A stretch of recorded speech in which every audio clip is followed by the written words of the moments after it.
realizing that God sees every single thing we do. We get, like I said, lost in the repetition of life, and we think that no one sees us, no one knows, but we're fooling ourselves. If you yourself knows, friend, God knows. You see, it's an internal thing. It's as if there's a recorder recording every single thing you do in your life.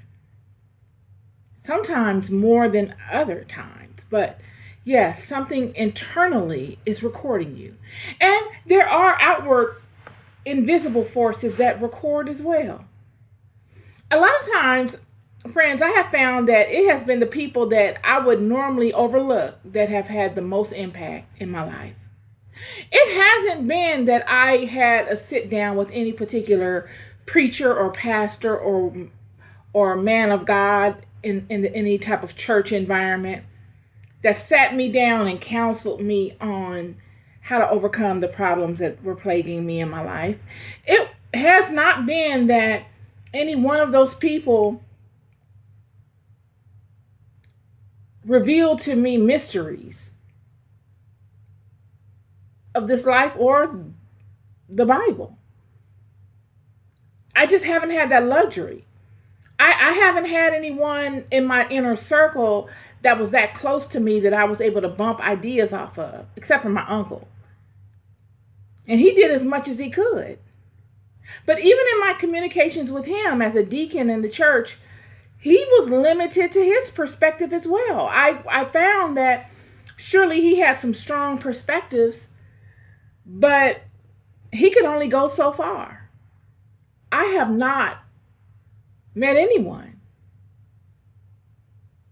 within any religious environment that has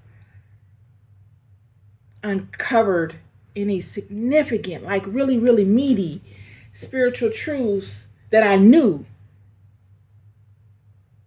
But there have been people in my life, y'all, that I have come across in the most unassuming vessels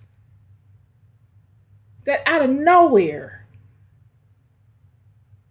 touched me deeply with profound spiritual perspectives. It was as if they touched me so deeply because maybe they showed up in the vessel that I didn't expect them to. But even then, for them to be able to reach me and to touch me at a heart level, they had to lay before me something that I was not able to get somewhere else. And a lot of times, most times that they did this, all the time that I've had this type of experience with these unassuming vessels, people we walk past, don't think nothing of, the things that they laid before me and presented to me were the answers to things that I have been pondering for many, many, many, many, many, many years. And they just offered them up as if they were nothing. As if they were just the tip of a monumental iceberg. They never said, I'm going to go pray for you. I'm going to go do this. I'm going to go do that. They were very limited in their interaction. They were not forthcoming. I've not met one that was extremely forthcoming and generous with information. Because that's the way in spirit. Nothing, I keep telling you, is given. Nothing. Even Jacob had to wrestle for it. Friend, nothing, absolutely nothing in this life that's worth anything is ever given.